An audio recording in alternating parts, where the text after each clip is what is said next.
Donc voilà, mais le rôle déjà général du mandataire financier, c'est d'être l'intermédiaire financier entre le candidat et les tiers. Donc pour cela, il va percevoir des dons destinés au financement de la campagne. Il va délivrer des reçus dons qui ont cette apparence-là, en dernière aux donateurs, hormis aux candidats et aux colistiers, si j'ai bien compris, donc, qui eux ne peuvent pas avoir des réductions fiscales s'ils font des dons pour la campagne. Il va régler donc toutes les dépenses de campagne. C'est le seul à pouvoir engager donc, les dépenses de campagne, à l'exception des menues dépenses des candidats. Il va assurer donc, la comptabilité du compte de campagne qui est visé donc, in fine par un expert comptable avant d'être soumis à la Commission nationale des comptes de campagne et des financements publics. Et c'est donc cette commission qui va valider in fine donc, le compte de campagne avant sa fermeture.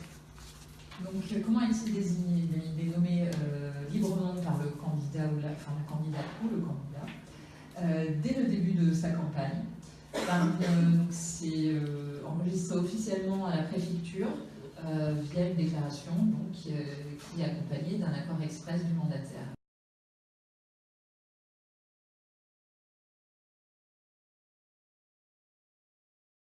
Notre mandataire, il va donc ouvrir le compte bancaire en son nom propre. C'est ça qui est aussi important de savoir.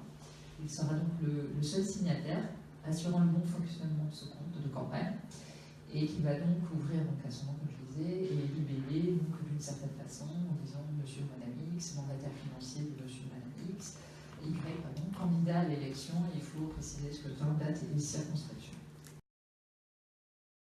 Le mandataire en fait va tenir une main courante qui va faire compte de toutes les dépenses de campagne.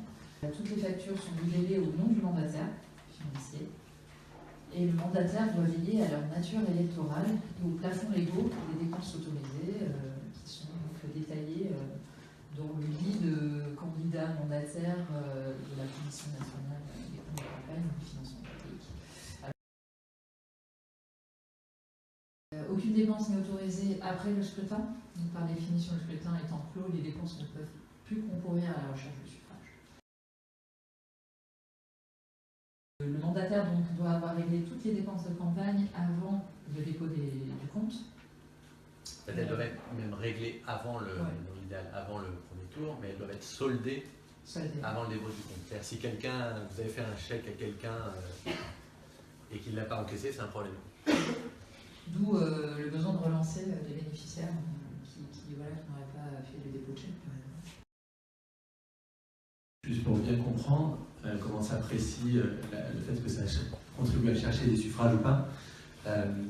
Si vous faites une réunion publique 3 jours avant l'élection et que vous offrez un pot à la fin, ça rentre dans le compte de campagne parce qu'on peut considérer que ça contribue à la recherche de suffrage. Vous faites le même pot le soir des élections, après le dépouillement, pour remercier vos bénévoles. Ça, l'élection a déjà eu lieu. Ça ne contribue pas à la recherche de suffrage, ça ne peut pas être dans le compte de campagne. Cette mission va s'arrêter logiquement au plus tard dans les 3 mois après le dépôt du compte de campagne. Donc logiquement, là, pour les législatives 2017, ça devrait être 3 mois après le 18 août 2017. Donc c'est en octobre, novembre. La clôture du compte de campagne, une fois que le compte de campagne est clôturé, il doit restituer en tout cas le mandataire tous les documents de paiement, à savoir tous les chéquiers, les cartes bancaires, et ainsi de suite.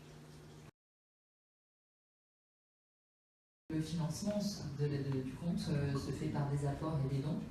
Il y a différentes modalités, les chèques, les virements, les prélèvements automatiques, ça serait pas mal, les cartes bancaires, qui donnent droit donc à une réduction fiscale aux donateurs, donc qui sont clairement identifiés. On peut les collecter donc d'ores et déjà, puisque depuis le 1er décembre 2016, on pouvait commencer en tout cas à collecter des dons. Les dons supérieurs à 150 € ne pourront pas être acceptés en liquide. Ça, c'est une règle absolue. Alors les dons, c'est des dons qui sont faits aux mandataires financiers. Donc il faut que le compte du mandataire soit ouvert, et donc c'est par chèque, par virement ou par carte bleue, si un système de carte bleue est mis en place. Et ils peuvent être aussi en liquide, avec deux conditions pour les dons en liquide. La première condition, c'est qu'il ne peut pas y avoir de dons individuels d'un montant supérieur à 150 €. Et la deuxième condition, c'est que le total des dons en espèces récoltés dans la campagne soit inférieur à 20% du coût de la campagne. C'est-à-dire, par exemple, si vous faites une campagne à 2 500 €, vous ne pouvez pas plus collecter plus de 500 € de liquide. Qui peut donner? Les particuliers, les personnes physiques, dans la limite de 4 600 € par personne. Voilà. Des partis ou groupements politiques sans limitation. Là, je rappelle tout simplement ce que Thierry a déjà dit, c'est-à-dire que les entreprises et associations ne peuvent en aucun cas. Les collectivités non plus.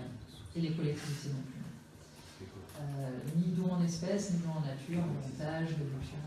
Tout ce qui est interdit, en fait, c'est les contributions financières ou en nature des personnes morales. Il y a 3 types de personnes morales: les entreprises, les associations, les collectivités. Et il y a une seule exception, c'est les partis politiques qui sont des associations de loi 1901 à vocation politique et qui, elles, ont le droit de financer les campagnes électorales et la vie politique. Et sinon, tout le reste est interdit.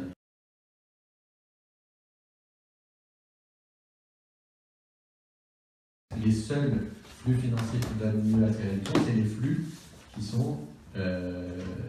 transitent par le compte du moins interne. Si tu donnes de l'argent liquide, il n'y a aucune traçabilité, tu n'as pas de réduction. Si tu fais un chèque, un virement ou un paiement carte bleue, c'est traçable, le mandataire t'en va reçu. Si le don en liquide, il n'y a pas de reçu. Donc si la personne vous dit je vous donne 20 €, elle vous file un billet de 20 €, il n'y a pas de reçu. Ah non, non. Si elle vous fait un chèque, vous lui donnez bien le bon libellé, donc Monsieur X, mandataire financier, Madame Y, candidate aux législatives dans la circonscription Clotmuche. Et le reçu, en fait, la personne le reçoit par la poste quand il est établi par le mandataire. C'est pas immédiat. Vous donnez...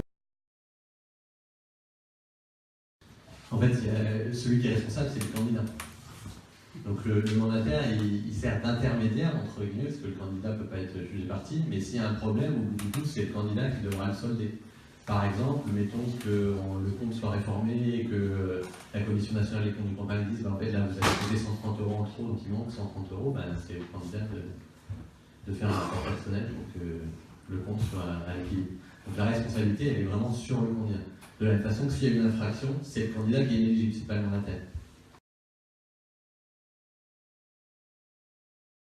En fait, ce qui se passe dans les partis traditionnels, c'est que les campagnes, et notamment l'impression du matériel électoral, sont financées par un apport personnel du candidat, pour une raison simple, c'est qu'en général, les candidats ont l'espoir de faire plus de 5% des voix, et si tu fais 5% des voix, si tu les as réglées par rapport personnel, tes dépenses, elles te sont remboursées par l'État, à hauteur de 47,5% du plafond, et en tout état de cause, de façon forfaitaire, pour tout ce qui est matériel officiel, donc affiches, profession de foi, bulletin de vote. Avant, on n'a pas du tout choisi cette mécanique-là, notamment pour permettre à tout le monde de pouvoir être candidat, parce qu'aujourd'hui, c'est quand même assez discriminant. Ceux qui peuvent financer leur campagne par rapport personnel, c'est des gens qui ont des bonnes relations avec leur banquier, donc a priori une certaine surface financière, et qui, quand ils vont frapper à la porte de leur banquier en lui demandant 20 000 ou 50 000 € pour financer leur campagne électorale, leur banquier lui dit oui, pas de problème, je vous fais un prêt, de toute façon, en plus je sais que vous ferez plus de 5%, et vous serez remboursé par l'État, et ça passe bien. Du coup, ça crée une barrière à l'accès à la candidature en fonction de votre surface financière et des relations que vous avez avec votre banquier. Avant, on fait complètement différemment, et la campagne est complètement financée par les dons des particuliers. Pour que ce soit remboursé, il faut faire plus de 5%, donc ça c'est la première condition, et ensuite il faut demander le remboursement. Il est de droit, et il n'est pas automatique, tu peux choisir de ne pas en bénéficier, ce qui est le choix que nous on avait fait, justement pour éviter de se transformer en une banque et puis d'induire cette difficulté où les dépenses ne sont remboursées que si elles sont financées par l'apport personnel du candidat. Je prends un exemple. À Strasbourg, il se trouve qu'on n'a pas fait plus de 5%. On n'était pas très loin. Si on avait fait, au lieu de 4,25, si on avait fait 5,25, on aurait pu dire on a le droit au remboursement. Mais en fait, comme c'est les particuliers qui ont financé la campagne, on ne peut pas se faire rembourser l'argent que les particuliers nous ont donné.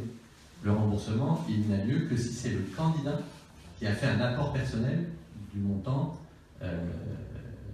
qui est remboursable, d'une part, et par ailleurs, le choix qu'on avait fait à Strasbourg, qui était d'imprimer des affiches qui coûtaient très cher, ces affiches miroirs magnifiques qui ont tellement contribué à la campagne, elles coûtaient à peu près 6 fois plus cher qu'une affiche classique. Donc le remboursement auquel on aurait eu droit, si on l'avait demandé, si le candidat avait payé les dépenses, ça aurait été le montant normé, c'est-à-dire grosso modo 300 € ou les 1500